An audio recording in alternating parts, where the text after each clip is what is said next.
Durante sua participação no CIPEC, o deputado federal Nicolas Ferreira, discursando a uma multidão, falou sobre o chamado efeito borboleta, explicando como pequenas alterações nas condições iniciais de um grande sistema podem gerar transformações drásticas.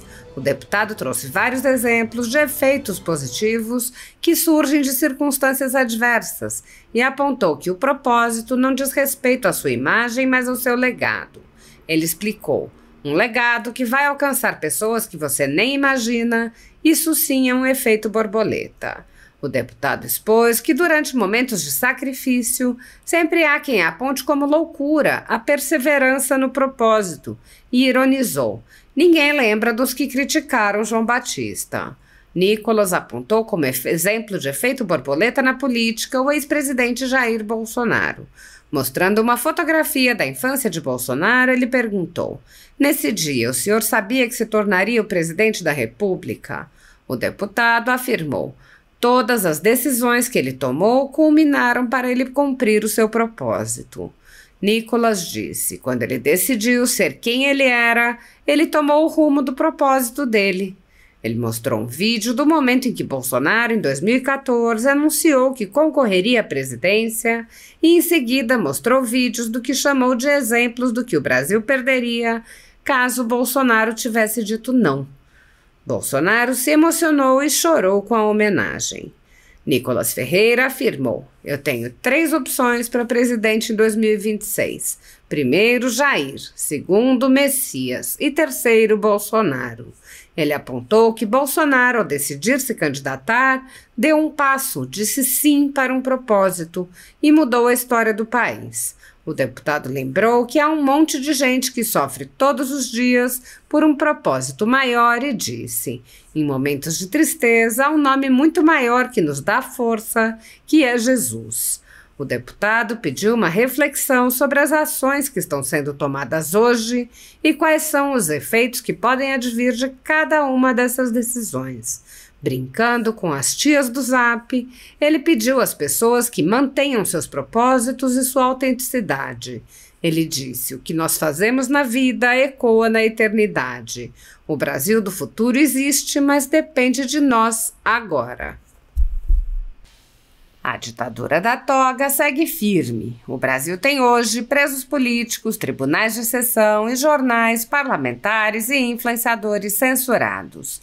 Em um inquérito administrativo no Tribunal Superior Eleitoral, o ministro Luiz Felipe Salomão, ex-corregedor do TSE, mandou confiscar a renda de sites e canais conservadores, como a Folha Política, com o aplauso e o respaldo dos ministros Luiz Roberto Barroso, Alexandre de Moraes e Edson Fachin.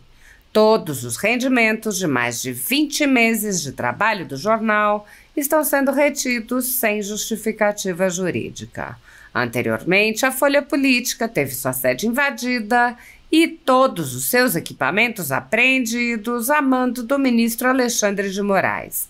Mesmo assim, a equipe continuou trabalhando como sempre, de domingo a domingo, dia ou noite, para trazer informação sobre os 3 poderes e romper a espiral do silêncio imposta pela velha imprensa, levando informação de qualidade para todos os cidadãos e defendendo os valores, as pessoas e os fatos excluídos pelo mainstream, como o conservadorismo e as propostas de cidadãos e políticos de direita.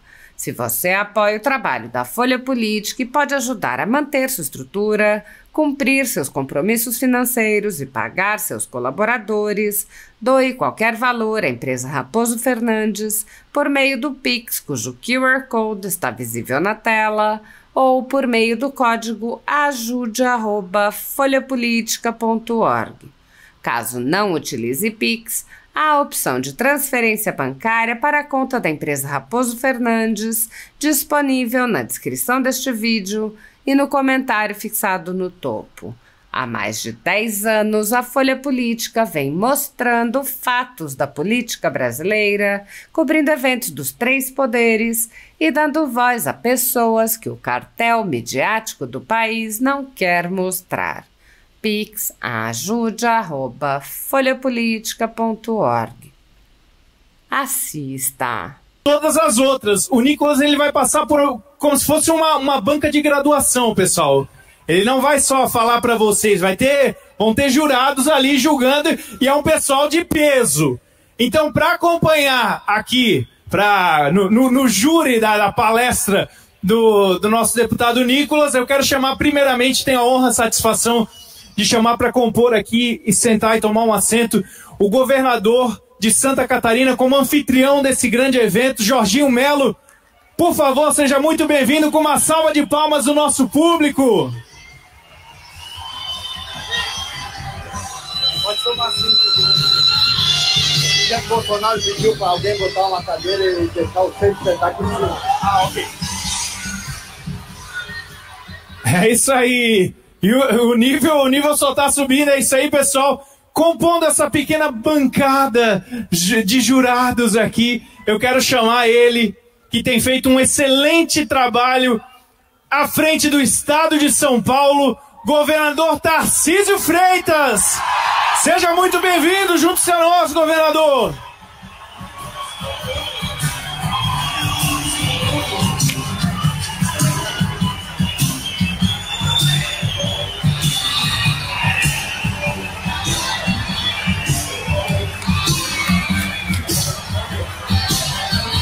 Acho que acabou, tá bom assim, né?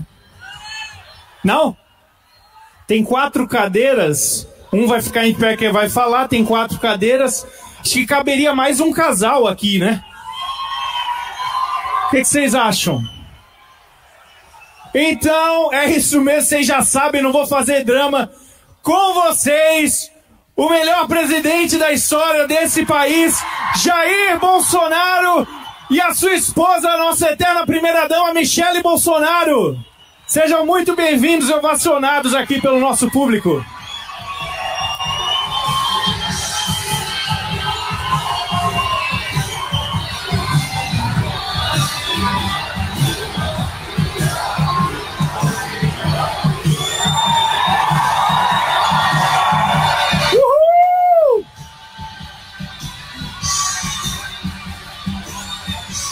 Agora que eu sou a última pessoa que vocês querem ouvir falar em cima desse palco, eu vou passar primeiramente a palavra para o Nicolas Ferreira. Nicolas, satisfação.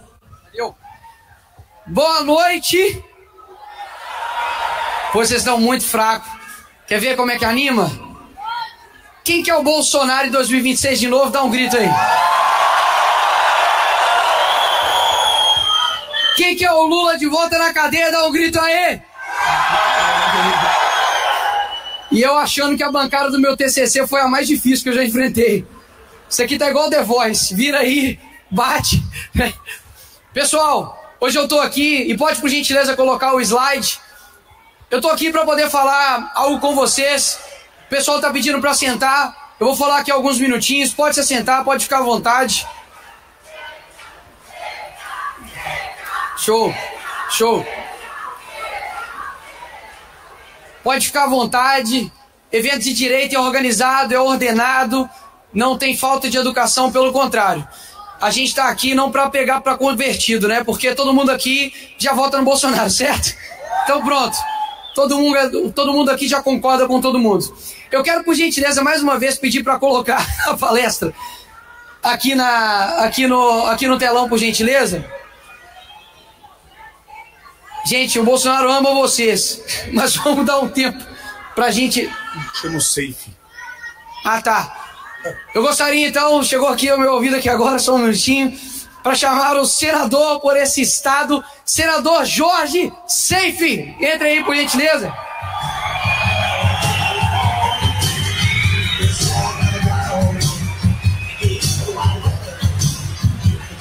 Pronto. Agora, pela terceira vez... Deve ter um petista aí no slide, que não tá colocando meu slide. Se puder colocar, por gentileza, assim, sem pressão. Só tem a Michele, o Bolsonaro, o Jorginho e o Tarcísio aqui vivendo. Mas fique em paz, eu tô super tranquilo.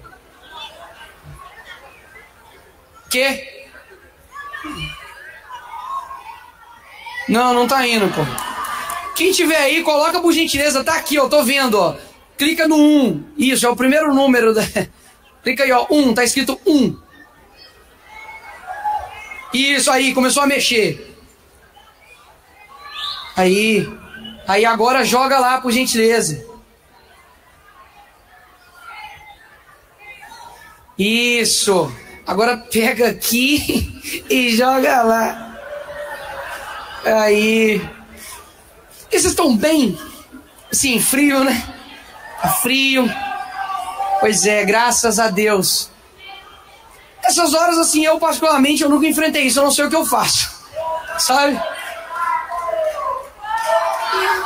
Muito obrigado, Lucas.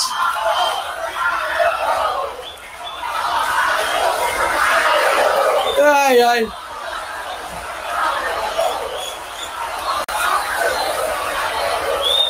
Ó, depois dos gritos agora, eu acho que a gente vai ter que fazer uma oração. Todo mundo entra em espírito aí. Aê, boa, boa. Obrigado. Pessoal, dito isso, hoje eu quero falar a respeito do efeito borboleta. Nicolas, o que é isso? Talvez você conheça o efeito borboleta através dos filmes.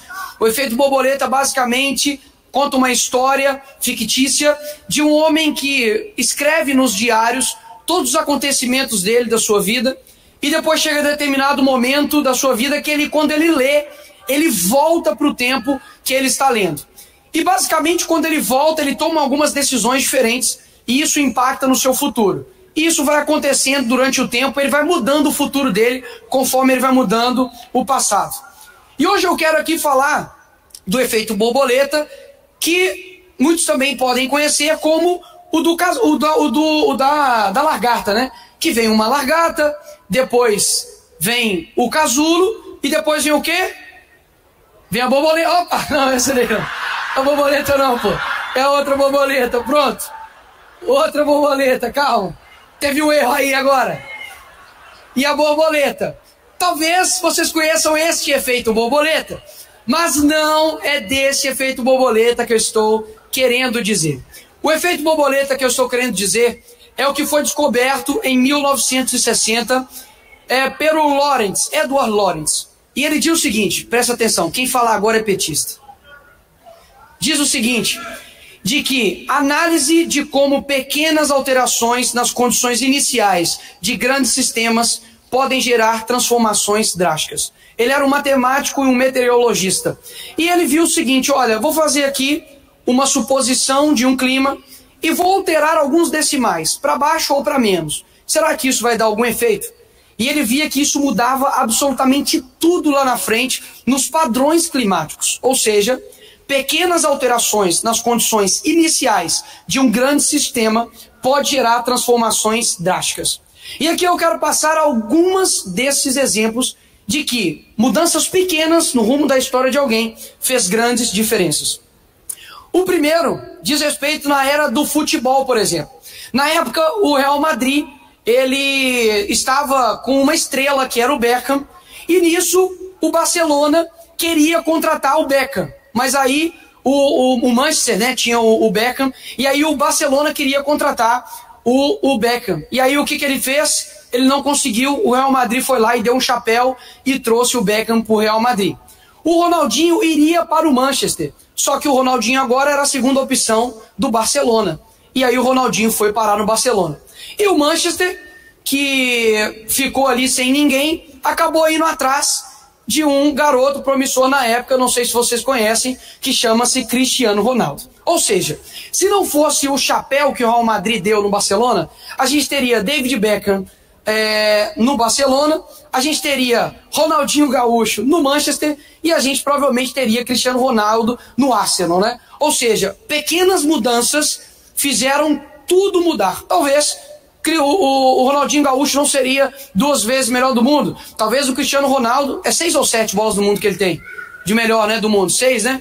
Não teria 6, o Beckham não teria sido a estrela que ele é no Real Madrid, ou seja, pequenas mudanças fizeram grandes transformações.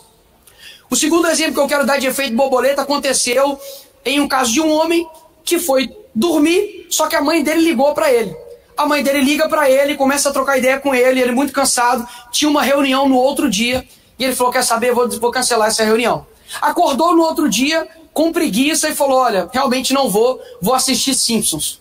E no meio dos Simpsons, corta-se ali o desenho, e começa o noticiário de que tinha acontecido uma explosão em um prédio muito famoso nos Estados Unidos.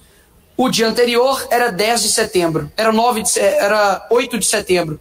E neste dia era 9 de setembro, ou seja, foi o ataque às Torres Gêmeas. Este homem... 11 de setembro. É porque nos Estados Unidos é 9/11, desculpa. E aí por isso que eu confundi. Desculpa, gente. Quando bate o inglês na mente, perdão, tô zoando. E aí como você sai de algo bem, né? E nisso, ele não foi para esse encontro que aconteceria nas Torres Gêmeas. Esse homem nada mais é do que o Michael Jackson. E o Michael Jackson, talvez se ele não tivesse, ido e conversado com a sua mãe, ligado para a tua mãe, a mãe dele tivesse ligado para ele talvez teria sido morto naquela reunião nas Torres Gêmeas. Eu não estou pedindo para você ser preguiçoso, tá? Eu estou dizendo para que você, é o que a Bíblia fala no sentido de você dar graças em tudo, né? Talvez você se atrasa no trânsito, talvez aconteça algo ruim na tua vida, talvez algo não sai conforme o ordenado, mas talvez isso de fato pode salvar a tua vida.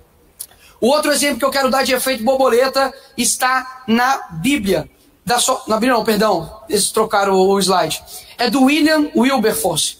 Alguém já ouviu falar desse cara aqui? Levanta a mão, seja sincero. Pouquíssimas pessoas, papo de ninguém. Ok, ninguém conhece, que bom. Opa, tem uma ali. Uma pessoa conhece o William Wilberforce. 2, 3, tá bom. Esse cara, quando ele tinha 9 anos de idade, ele perdeu o seu pai, foi morar com seus tios em Londres, e lá ele conheceu 2 pessoas, na qual ele se converteu ao cristianismo. Quando ele chega na faculdade, em Cambridge, acontece o quê? O que acontece com um jovem quando entra na faculdade? Ele deixa a sua fé, né? Pois é, infelizmente. Ele deixou a sua fé e aos 21 anos decidiu entrar no parlamento britânico. Ele ganha as eleições e o seu amigo William Pitt, com 24 anos, se torna o primeiro-ministro ali também do Reino Unido. E nisso, ele, durante o recesso do parlamento, ele vai passar férias na Riviera Francesa e lá ele conhece um matemático cristão que chega para ele e começa a ministrar e falar coisas no coração dele, e ele volta ao que ele era antes e se torna um cristão. E ele fala o seguinte, isso aqui marcou muito meu coração. Ele diz, eu lamento ter negligenciado por tanto tempo as indizíveis misericórdias de seu Deus e Salvador. E nisso ele decide continuar na política, mas como ele se converteu novamente, entrou aquela crise que muitos cristãos têm, né? De falar, poxa, eu estou aqui, tenho minha missão pastoral, tenho minha missão evangelística, mas ao mesmo tempo eu tenho a política, qual dos dois eu sigo? E ele quis sair da política, mas os seus amigos gratamente desencorajou ele e ele seguiu para dentro da política. E ele fez um discurso contra o tráfico negreiro ali no Reino Unido. E depois de 20 anos somente, foi aprovado uma lei pelo fim da abolição de escravos. E depois de mais 26 anos, quando ele já estava fora do seu cargo público, seus amigos falam com ele, olha, você já está fora, mas ainda tem muito a que se fazer contra a escravatura aqui e no mundo, e você precisa dar um discurso. E aí depois de muita oração e muita dedicação ali, ele fala, beleza, eu vou lá. E aí ele fala a público a seguinte frase, jamais pensei em vir a público novamente, mas nunca se dirá que William Wilberforce se manteve em silêncio enquanto os escravos precisavam de sua ajuda. Depois de 3 meses, foi aprovado uma outra lei que também acabava com o que estava acontecendo ali contra os negros, e depois de 3 dias ele morre. Eu não ia mostrar aqui o rosto e o nome dele, porque muitos de vocês não conhecem ele, isso aqui é um ponto muito interessante. O teu propósito, ele não diz respeito às pessoas lembrarem do teu nome ou de você, mas diz respeito ao teu legado. Tem muita gente que só quer fazer o propósito quando ele é lembrado. E isso vai fazer com que você não alcance seu objetivo. Hoje, o tráfico negreiro e a abolição da escravatura, tanto no Reino Unido, nas suas colônias e no mundo, se dá graças a um cara que você nem conhece. Isso sim, de fato, é cumprir um legado e cumprir o propósito. É deixar o seu eu para baixo e entender que o seu propósito vai alcançar pessoas que você nem tem ideia que um dia poderá ser alcançada. Isso sim é um efeito borboleta de uma pequena decisão que ele tomou. Imagina ele fala, não, quer saber? Não quero ser político. Eu vou dedicar a minha vida aqui, enfim, pastoral ou algo do tipo. ele teria ali uma crise de identidade, não faria o que fosse necessário dentro da política e nós perderíamos aí talvez uma luta contra a escravatura, não somente no Reino Unido, mas também no mundo. Nós temos um caso de efeito borboleta também na Bíblia. Esse que está ali é Estevão. Estevão, ele foi apedrejado por amor a Cristo, e ele, no momento que ele estava sendo apedrejado, ele pede perdão, ele fala: Senhor, perdoa eles que estão fazendo isso daqui, e ele sorri ao Senhor e pede para que o Senhor leve ele para as alturas, porque obviamente ele estava sendo apedrejado. Mas sabe uma coisa, talvez você não reparou nessa história, talvez você tenha 10, 20, 30 anos aí de cristão, você nunca viu, que tinha um cara que estava vendo o sacrifício dele. Quem era esse cara? Era esse cara, era Saulo na época. Saulo, que era um inimigo dos cristãos, ele não somente perseguia. Hoje nós temos pessoas, nós sabemos, não preciso falar o nome, que perseguem pessoas, cristãos, pessoas de direita, conservadoras. Mas nesta época, não era somente talvez uma perseguição porque na época não tinha, né? De bloqueio de redes, de censurar, de multa, não. Nessa época era morte. Matavam-se as pessoas. E neste momento estava ali Saulo. E Estevão deu um excelente exemplo para nós, que eu sei que é muito difícil. Talvez aqui ninguém nunca tenha feito isso e se fez, meus parabéns. Você está sendo um cristão de verdade. E você precisa aprofundar nisso para você não cair em, digamos, em uma profundidade intelectual que seja muito rasa. A Bíblia pede, sabe para quê? Para a gente amar os nossos inimigos. E tem uma história, e você pode pesquisar aí no seu celular, de um cara que entrou dentro de uma escola, matou várias crianças, adolescentes, um monte de gente. No julgamento dele, os pais foram lá e começaram a falar com ele, né? Você é um demônio, você é um assassino, você acabou com a minha vida, etc, etc e tal. E ele ficou lá estático, um psicopata estático. Daí vem um senhorzinho de barba branca e fala com ele assim: olha, todo mundo aqui falou o que o meu coração desejava falar, mas hoje eu vou exercer aquilo que mais difícil que eu já fiz em toda a minha vida, que é obedecer a Cristo, que é amar meus inimigos. Portanto, eu te perdoo. Nessa hora, o cara simplesmente caiu em lágrimas e um psicopata começou a chorar diante da demonstração de amor com ele. O que eu quero dizer com isso? Não estou dizendo para você ser omisso, não estou dizendo para você não lutar contra os seus inimigos, mas posso dizer algo para você? A única maneira que nós temos, muitas das vezes, de derrubar o nosso inimigo, sabe, de dar um tapa de luva nele, é demonstrar que nós somos diferentes deles.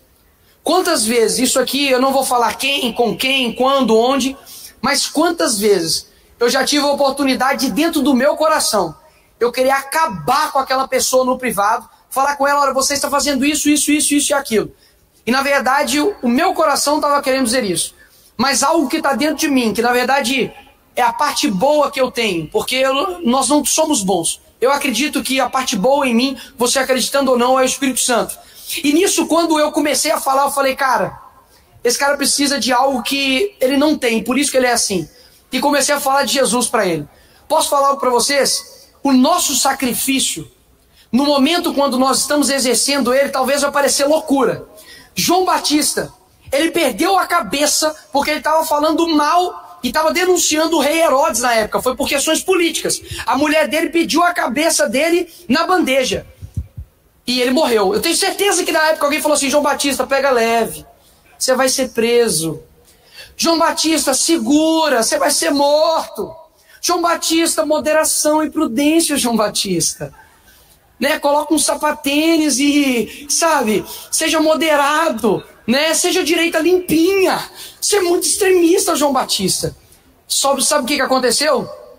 Ele tinha uma certeza tão grande de quem ele era, de que no momento eu tenho certeza que João Batista foi considerado maluco, louco. Quem que afinal de contas vai achar que uma morte vai levar algo bom para alguém? E hoje eu estou falando aqui em Balneário Camboriú, Santa Catarina, de João Batista. Posso falar algo? Eu não estou falando de ninguém aqui daqueles que criticaram João Batista. Sabe por quê? Porque ninguém lembra deles. Porque eles não fizeram nada de fato que impactaram um efeito durante décadas e anos para eles serem lembrados. Porque o sacrifício de um hoje fortalece o coração do outro. Ou seja, quando você está numa luta que não há sacrifício, a sua luta está errada. Se você é um cara de direita, conservador, cristão, em que você não tem inimigos, que todo mundo te ama, em que está muito fácil só encaminhar um vídeo para o seu filho, você não está fazendo sacrifícios. E sem sacrifícios é impossível você estar alcançando o seu propósito. E por fim, um efeito borboleta dentro da política. Eu não sei se vocês conhecem esse garotinho aqui. Eu não sei, tá segurando. Calma, só ali mesmo, por enquanto. Aqui. Tá segurando uma traíra ali. Depois eu vou perguntar o nome dessa traíra. Essa foto foi aonde, presidente? Ribeira, São Paulo, em 1960? 1960. Eu não sei se vocês conhecem esse cara aqui. Com a sobrancelha de fita isolante. Mas bonitão, garanhão. Garanhão. E por fim, o último, né, estágio aqui. Bonitão. Galegão. Dos olhos azuis, né? Ok. Agora eu quero perguntar algo para vocês.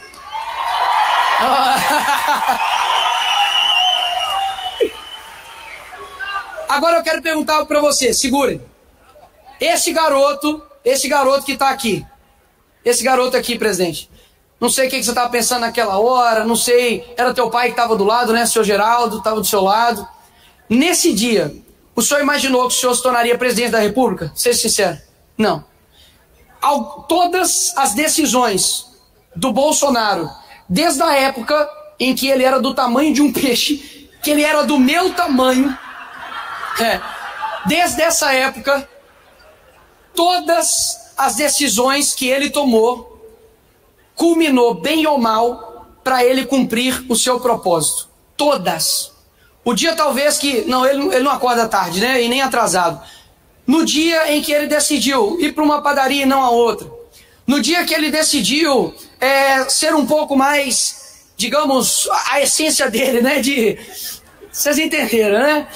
Quando ele decidiu ser quem ele era, esse que é o meu ponto.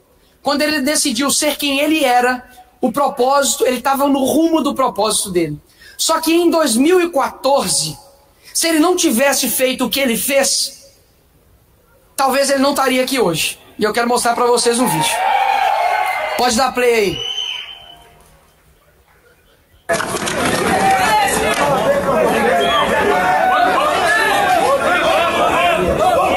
Nós temos que mudar esse Brasil, tá ok? Alguns vão morrer pelo caminho, tá? Mas eu estou disposto em 2018, seja que Deus quiser, tentar jogar para a direita esse país.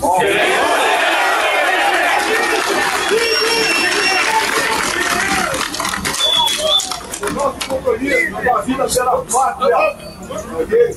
Vai ser assim até morrer. E nós amamos o Brasil, temos valores e vamos preservá-los. Agora, o risco que eu vou correr, posso ficar sem nada. Mas eu terei a satisfação de dever cumprido. Okay? Esse é o nosso juramento, esse é o nosso lema. Brasil acima de tudo, esse Brasil é maravilhoso, tem tudo aqui. Está faltando é política. Há 24 anos eu apanho igual um desgraçado em Brasília. Mas apanho, tá? De bandidos. E apanha de bandido é motivo de orgulho e de glória. Okay? Vamos continuar assim. Okay? Nesse dia, ele se colocou à disposição para se candidatar, né, aí em 2018. E eu quero mostrar algumas coisas para vocês de que se ele tivesse dito um não, o que nós perderíamos. Olha só o que nós iríamos perder caso ele não tivesse dito um sim para o seu propósito. Pode passar aí.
Obviamente, só tem uma coisa para eu poder dizer ao presidente, segura que eu ainda tenho 10 segundos, de que se as coisas alterarem, Bolsonaro, daqui para frente, né, se as coisas mudarem, eu tenho 3 opções para presidente de 2026. Tenho 3 opções.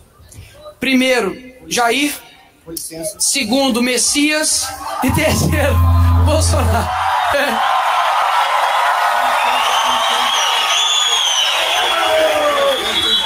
Passa aí para mim, por gentileza, que não acabou. Segura, tá segurando. A única coisa que eu quero que vocês entendam aqui, e eu estou finalizando, é o seguinte. O presidente Bolsonaro, ele deu um passo na sua vida de sim para um propósito que eu não tenho dúvidas que fez um antes e depois do nosso país. A gente perderia motocicletas, eu nem sabia o que era isso. A gente perderia todos os momentos em que a gente olha um vídeo dele e fala assim, é isso, presidente, obrigado. Eu nunca achei que um presidente chamaria o Lula de ladrão num debate. E quando ele fez, meu irmão, eu soltei foguete e falei, cara, é isso. Por quê?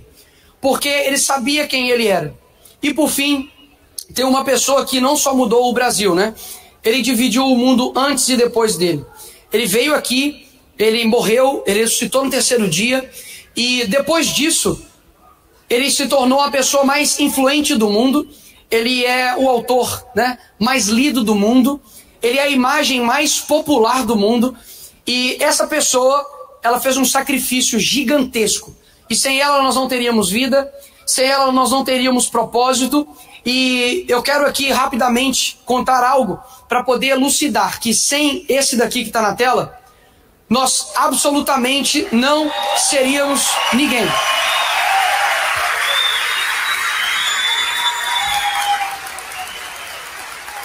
E por que eu digo isso?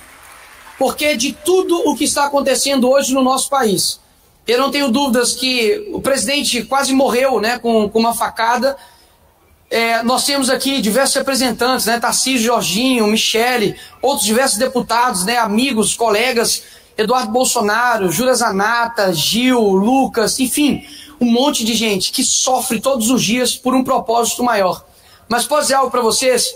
Em momentos de tristeza, em momentos onde, e eu coloco eu aqui, momentos que a gente sente fraco, eu não tenho dúvidas que só tem um nome que dá força para tudo que nós estamos fazendo, que de fato é Jesus.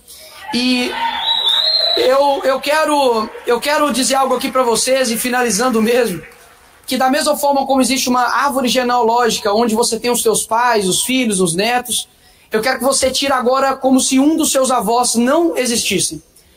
Se o seu avô não existisse, quem deixaria de existir? Você, certo? E eu quero mostrar a árvore de influência, né? Pensa que você é uma pessoa e todas as suas ações, elas vão gerando outras ações, né? Quais ações nós estamos tomando hoje? Que de fato ou gera vida ou gera morte, né? Então eu vejo hoje aqui muitos pré-candidatos, né? Pessoas que querem entrar dentro da política. Sei que aqui tem diversas pessoas que estão no ramo da educação, da advocacia, Vacite está aqui. Várias pessoas, né, que são professores, que dedicam a sua vida. Eu preciso, as tias do Zap são o 4º poder do Brasil, né? Quero dizer algo para vocês. Todas essas pessoas que fizeram algo pelo mundo, elas sabiam quem elas são. Sejam pessoas genuínas. Sejam pessoas que saibam que o que vocês estão postando na rede social, você, candidato, que diz defender isso, isso, isso e aquilo, se você não for genuíno com isso, a tua árvore genealógica, mas de influência, ela vai morrer. E você nunca vai conseguir atingir de fato, de verdade, as pessoas. Não ache que... Teve um dia que eu ouvi isso do Bolsonaro, né? Aquela cadeira lá da presidência, eu não quero ela nem pro meu pior inimigo, né? Claro, uma figura de linguagem, de dizer que as altas posições, elas são muito boas. Eu tenho certeza que o carinho que o Bolsonaro recebe do brasileiro é algo assim inigualável. Mas o sacrifício e o alto nível de dedicação, de desgaste que há também em fazer um grande propósito, ele é proporcional. A direita já deu diversos passos com relação a isso. Há 10 anos atrás, nós não tínhamos CPEC. Há 10 anos, nós não tínhamos esse tanto de página que tem aí. Não tínhamos loja de camiseta opressora, de nada disso. E hoje nós temos aí livros publicados do Jair Bolsonaro, tem o meu, tem o Brasil Paralelo, tem um monte de gente. Ou seja, nós estamos dando um passo. Só que ainda falta muito tempo. E quando você olha, né, a nossa vida, poxa, há 10 anos, eu estava com 18 anos. Eu estava entrando na faculdade de cabelo branco e o único bolsonarista na minha sala, né? Sim, eu estava com cabelo branco. Sim, eu era parado pela polícia, né? Talvez se eu tivesse seguido esse caminho, eu estava aqui no slide do Derrite aqui de ser preso, né? Graças a Deus eu não segui este caminho, né? Ou seja, há muito tempo. O que nós fazemos na vida ecoa na eternidade. Tenha extrema seriedade, entendendo a gravidade do propósito de cada um que está aqui. Talvez aquilo que você fala, talvez aquilo que você defende, a sua atitude, pode gerar cascatas, efeitos borboletas, que você nem vai ter ideia. Mas uma pequena mudança no presente vai alterar todo o futuro. O Brasil do futuro, ele existe, mas depende de nós agora. Muito obrigado.